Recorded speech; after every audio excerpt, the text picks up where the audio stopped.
जय हिंद प्यारे बच्चों। तो देखिए आप लोग का फाइनली जो एग्जाम था संस्कृत का 24 तारीख को हो ही गया होगा, ठीक है।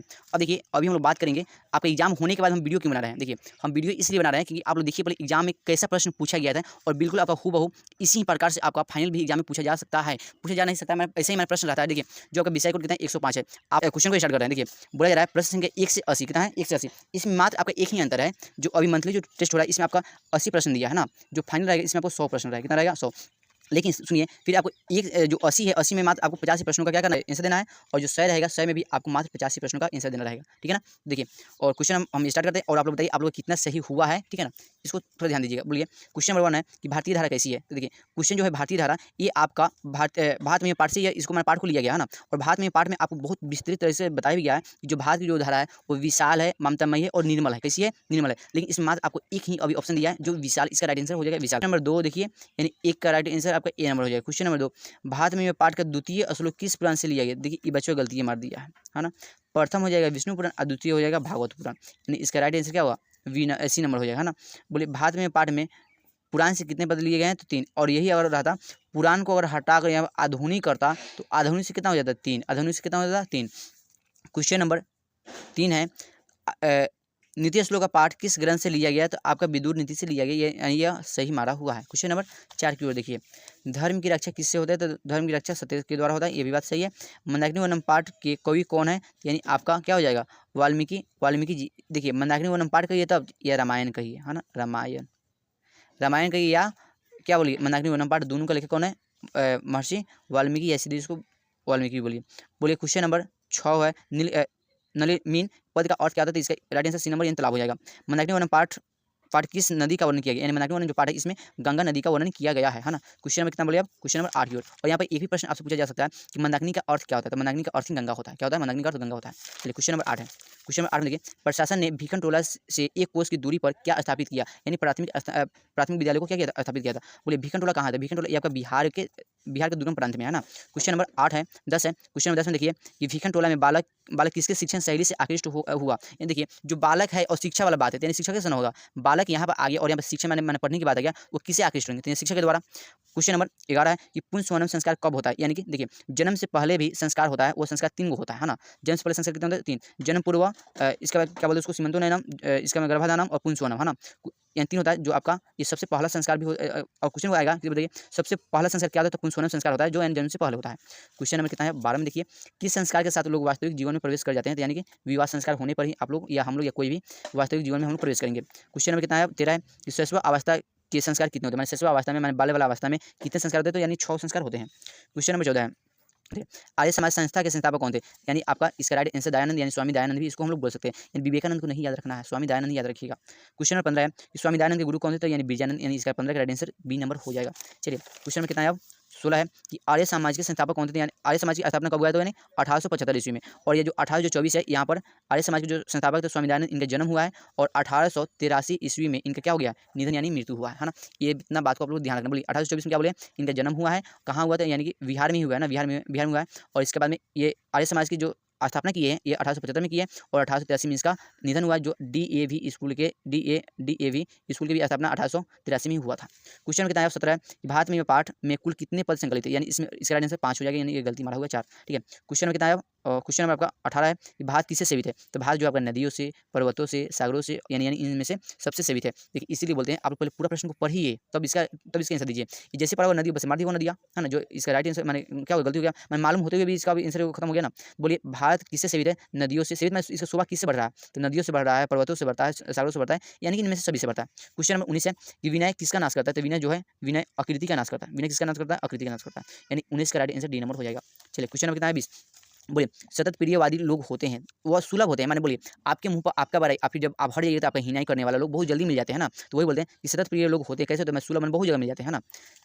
क्वेश्चन नंबर 21 है कि विसर्ग संधि का उदाहरण क्या होगा, तो यानी इसका राइट आंसर ए नंबर होगा। क्वेश्चन नंबर कितना है 22 है कि किस पद में व्यंजन संधि है, यानी इसका हो जाएगा संयम में हो जाएगा। क्वेश्चन नंबर कितना 23 है कि निह प्लस में रोगा किस संधि विशेष से क्या बनेगा, यानी इसका राइट आंसर होगा निरोग, क्या होगा निरोग, यानी जब यहाँ से विसर्ग जब हटेगा तो यहाँ पे किसका मात्रा आ जाएगा वो का मात्रा आ जाएगा। चलिए यानी क्वेश्चन नंबर इसका राइट आंसर बी नंबर हो जाएगा 23 का भी। क्वेश्चन में कितना है देखिए क्वेश्चन नंबर 24 है चार्थे द्वंद्व का उदाहरण निम्न में कौन सी है, तो यानी इसका हो जाएगा धर्म धर्म अधर्म का। यानी क्वेश्चन नंबर 25 है, किस समास का प्रथम पद संख्यावाचक होता है? यानी समास, समास यहाँ पर समास की बात है, बताइए, पहले बोलिए समास किसे कहते हैं? तो दो या दो से अधिक पदों के मेल से जो विकार उत्पन्न होता है उसमें क्या कहते हैं? समास कहते हैं, है ना। अब देखिए समास में जो होता है संख्यावाचक, यानी इसका सबसे पहली जो बोल दे बात, तो इसका दीर्घ समास का पहला पद संख्यावाचक होता है। और बोलेंगे कि दोनों पद किसमें प्रधान होता है? तो द्वंद्व में होता है। किसमें उपमा उपमेय बनता है? तो यानी आपका कर्मधारय में होगा। और बोलेंगे बताओ किस में आपका कारक चिन्ह का लोप होता है? तो यानी तत्पुरुष समास में। लेकिन अभी हमको बात क्या खोजना है कि किस समास का प्रथम पद संख्यावाचक, संख्या में नंबर वाला बात हो, यानी इसका राइट आंसर आपका क्या हो जाएगा?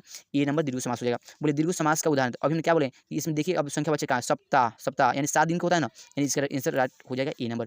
क्वेश्चन में कितना है? क्वेश्चन आपका क्वेश्चन नंबर देखिए, अब क्वेश्चन नंबर आपका 27 है कि नीलम उत्पलम शब्द का समस्त पद क्या होगा? यानी इसका राइट आंसर हो जाएगा डी नंबर नीलोत्पलम, है ना, नीलोत्पलम हो जाएगा। 27 का राइट आंसर डी नंबर हो जाएगा। चलिए क्वेश्चन नंबर हम देखेंगे अब कहाँ 28 की ओर, हिमालयतः गंगा प्रवहती, इस वाक्य में हिमालयत यानी हिमालयत जो यहाँ बात किया गया है, इस पद के पंचमी व्यक्ति की सूत्र क्या होगा? ये बताओ, ये तो पंचमी व्यक्ति क्या है ना, यानी किसका अपदान कारक है, माने हिमालय से गंगा निकलती है, हिमालय से कौन निकलती है? गंगा निकलती है। तो यानी जब हिमालय और गंगा में क्या हो रहा है? अब अलगाव हो रहा है, तो अलगाव के लिए हम लोग किस कारक का प्रयोग करते हैं? अपदान कारक। इसलिए इसका राइट आंसर 28 का सी नंबर हो जाएगा।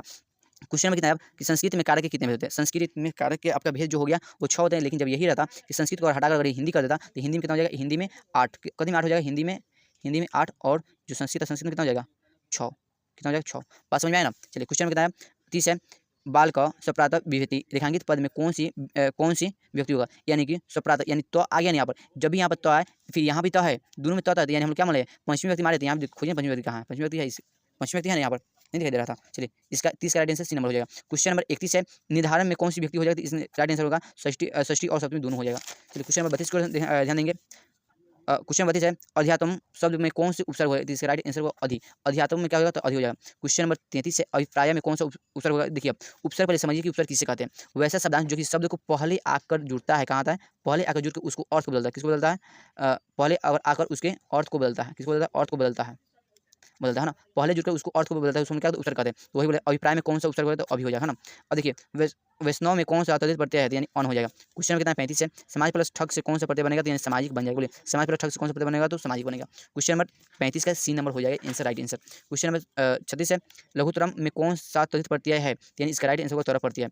अस्मत् शब्द की षष्ठी व्यक्ति बहुवचन में क्या होगा? यानी अस्माकम होगा। क्या होगा? अस्माकम, यानी 37 का राइट आंसर सी नंबर हो जाएगा। विदुषा शब्द का रूप तृतीय व्यक्ति एकवचन में क्या होगा? तो विदुषा हो जाएगा। क्या? विदुषा। क्वेश्चन 39 है, युष्माकम शब्द का मूल शब्द क्या हुआ? तो यानी युष्मद हो गया। क्या हुआ? युष्मद। क्वेश्चन में 40 देखिए, 40 मात्र अभी हम लोग को और देखना होगा, है ना। क्वेश्चन में 40, पा धातु के लोट लकार मध्य पुरुष एक वचन का रूप क्या होगा? यानी पी हो जाएगा, यानी राइट आंसर इसका क्या होगा? सी नंबर हो जाएगा। क्वेश्चन में 41 है, कौन लोग भारत में बार बार जन्म लेना चाहते थे? देवता लोग। यानी ये क्वेश्चन आप कहाँ से? भारत में पाठ यानी 5वां लेसन से ये बात को बताया गया है। पुराणों की संख्या कितने? तो पुराणों की संख्या आपका 18 होता है। विदुर कौन था? विदुर यानी आपका मंत्री परवर था, है ना। इससे 43 राइट आंसर हो जाएगा ए नंबर। क्वेश्चन में 44 है, क्षमा किसको नष्ट करता है? यानी और बताओ कोई व्यक्ति बहुत क्रोध है, हम उसको क्षमा कर देंगे, तो यानी वहाँ पर क्षमा किसको नष्ट करता है? तो क्रोध को नष्ट करेगा, है ना। अपनी उन्नति चाहने वाले लोगों को कितने दोस्तों क्या करना चाहिए? तो 6। कौन कौन? काम, क्रोध, लोभ, दिक्सूचता, आलस, ये सब क्या होगा? यानी उन्नति चाहने वाले लोगों को मैंने हटा ही देना होगा अपने आप से। क्वेश्चन में कितना? 46 है, अयोध्या कांड किस ग्रंथ का अंश है? यानी अयोध्या मतलब बात जो रामायण होगा, है ना। क्वेश्चन में बताओ ये किस पाठ में कहा गया? ये किस पाठ की बात है? यानी नीति श्लोक का पाठ की बात किया गया, ठीक है ना। क्वेश्चन में कितना है? 47 है, मंदाकिनी वर्णम पाठ किस छंद में किया गया है? अनुष्टुप छंद में, यानी मंदाकिनी करांता है जो छंद लिखा गया, ये गलती लिखी है। क्वेश्चन में कितना है? 48 है, रघुवंश महाकाव्य किनकी रचना थी? यानी कालिदास को, यानी 48 का राइट आंसर ए नंबर। यहाँ पर इसका मात्र एक ही आंसर दिया, एक ही मैंने इसमें ऑप्शन दिया है, निधन, है ना। निधन आपका निधन होगा, और मान कि निधन और हटा देगा तो शिक्षा विहीन या कलिष्ठ जीवन वाले लोग भी यहाँ पर रहते थे, यानी ये सभी को आपको बात याद रखना है। बताओ दलित वाला का नाम क्या था? तो राम परवेश राम, जो भिखन टोला में रहते थे। क्वेश्चन में कितना है? 51 है कि छात्रों का तप क्या है? तो यानी अध्ययन ही है। छात्रों का तप क्या है? अध्ययन, माने उसको माने अध्ययन करना होगा, माने पढ़ना होगा। क्वेश्चन नंबर 52 की ओर हम ध्यान देंगे। संस्कार की कुल संख्या कितने? तो 16। संस्कार की कुल संख्या कितने? तो 16। लेकिन यही अगर क्वेश्चन आता है कि संस्कार के कितने भेद होते हैं? क्या होते हैं? भेद। तो भेद में कितने याद रखना? 5। भेद में कितना? 5। क्वेश्चन में कितना है? 53 है, गुरु शिक्षा समाप्ति के बाद शिष्य को कहाँ भेजते थे? तो बताओ गुरु जी शिक्षा जब समाप्त हो जाएगा तो अपने बच्चों को कहाँ भेजेंगे? जाओ वो घर जाना अब, और घर जाकर अपने वास्तविक जीवन में प्रवेश कर जाना, मैं शादी ब्याह कर लेना, ठीक है। क्वेश्चन में कितना है? अब 54 है, पढ़ा लिखा खत्म तो मैंने कभी करवाओ, शादी करवाओ करा। चलो क्वेश्चन में कितना? 54 बा। प्राचीन काल में शिष्य को क्या कहा जाता था? मैंने ब्रह्मचारी कहते थे। वागदान किस संस्कार में होता है? देखिए गलती मार दिया है, वागदान गोदान थोड़ी होगा, विवाह में होगा। वागदान, सिंदूरदान, है ना। 55 का राइट आंसर क्या हो जाएगा? आपका डी नंबर हो जाएगा। क्वेश्चन में देखिए कितना है? 56 है। क्वेश्चन नंबर 56 में ध्यान दीजिएगा। 56 क्या बोला जा रहा है? स्वामी दयानंद ने वेद भाष्य किस भाषा में लिखे, तो यानी इसका राइट आंसर हिंदी भी होगा, संस्कृत भी होगा, यानी ये और भी दोनों भाषा हो जाएगा। ठीक है, चलिए क्वेश्चन नंबर आगे 57 की ओर देखेंगे हम लोग। स्वामी दयानंद के बचपन का नाम क्या था, तो यानी मूल शंकर। जब उनका जन्म हुआ था तो वो क्या बोलते थे, शंकर बोले थे ना, मूल शंकर, इसलिए उनका नाम क्या पड़ा, मूल शंकर पड़ गया। रामायण में कितने कांड कांड है, यानी 7। जो हम लोग पढ़े हैं नीति श्लोक का पाठ, उसमें कितने था, 7, है ना, इसलिए बताएगा 7। चलिए क्वेश्चन नंबर हम लोग आगे 59 में ध्यान देंगे। सप्तपदी क्रिया किस संस्कार में होता है, बताओ। 7 को आपको लेकर घुमाएगा, 7 को वचन लेगा, फेरा करवाएगा, वो कहाँ होता है, जात कर्म थोड़ी होता है, विवाह में होता है। चलिए क्वेश्चन नंबर कितना है, 60 है। उद्योगी नाम पुरुष सिंह मुपैति लक्ष्मी, यानी उद्योगी पुरुष के पास ही लक्ष्मी की प्राप्ति होती है। बताओ उद्योगी माने परिश्रम करने वाला के पास ही किसकी प्राप्ति होती है, लक्ष्मी की। यह बात किस पाठ में कहा गया, तो कर्मवीर पाठ में कहा जाएगा। किसमें कहा जाएगा, कर्मवीर पाठ में। समझ में आ गया बात ना, 60 नंबर का। चलो क्वेश्चन नंबर 61 की ओर। स्व पद का मूल रूप क्या होगा, तो स्व पद का हो जाएगा एतत्, क्या हो जाएगा, एतत्। यत सर्वनाम के प्रथमा विभक्ति एक वचन का रूप कौन सा होगा, यानी इसका राइट आंसर होगा यम। श्री धातु के ऋट लकार प्रथम पुरुष एक वचन में कौन सा रूप होगा, तो यानी इसका राइट आंसर सी नंबर हो जाएगा। क्री धातु के लोट लकार मध्य पुरुष एक वचन में कौन सा रूप होगा, तो यानी कुरु हो जाएगा, क्या होगा, कुरु। दा धातु के लिट लकार उत्तम पुरुष एक वचन में कौन सा रूप होगा, यानी दासी, क्या है, दास्यामी हो जाएगा, यानी इसका 65 का राइट आंसर ए नंबर हो जाएगा। चलिए क्वेश्चन नंबर कितना, 66 है। पा धातु के लट लकार प्रथम पुरुष एक वचन में कौन सा रूप होगा, यानी इसका राइट आंसर हो जाएगा डी नंबर। क्वेश्चन नंबर 67 है। नी उपसर्ग में कौन सा शब्द बनेगा, तो ये निर्णय निरो हो जाएगा। चलिए क्वेश्चन नंबर कितना है, 68 है कि उपसर्गों की संख्या कितने होते हैं, 22 होते हैं। हाँ, उपसर्गों की संख्या कितना होते हैं, 22। संस्कृत में 22 होता है और हिंदी में कंफर्म करना 20 होता है ना, 20 होता है ना, तो कंफर्म करना थोड़ा।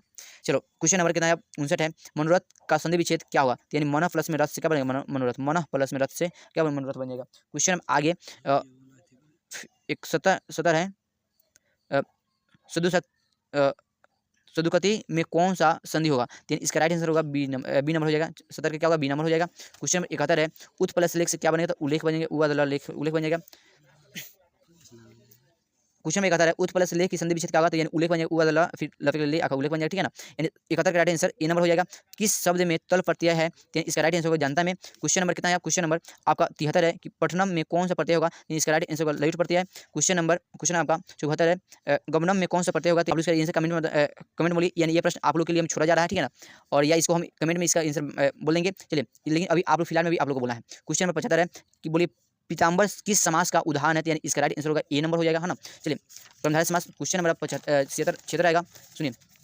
पानीपादम में कौन समास हो जाएगा, तो इसका राइट आंसर आपका द्वंद्व समास हो जाएगा। माता पितरों का विग्रह क्या होगा, माता च पिता च, है ना। क्वेश्चन नंबर कितना है, क्वेश्चन नंबर आपका 78 है। ईश्वर प्राप्त त्रायते, इस वाक्य में पपाता में कौन सा व्यक्ति होगा, यानी पंचमी व्यक्ति लास्ट में देखिए तो है ना, इसलिए हम लोग बोलेंगे, हमेशा क्या बोलेंगे, पंचमी व्यक्ति बोलेंगे। बोले संबंध ने षष्ठी व्यक्ति का उदाहरण क्या है, संबंध ने षष्ठी व्यक्ति का उदाहरण क्या है, इसका राइट आंसर आपका ए नंबर रमस्य भ्राता। क्वेश्चन नंबर 80 है। मृग सिंहाता विभेद, वाक्य में सिंहाता जो सिंहाता है, फिर यहाँ बता गया इस पद में पंचमी व्यक्ति किस सूत्र से हुआ, यानी इसका राइट आंसर होगा डी नंबर।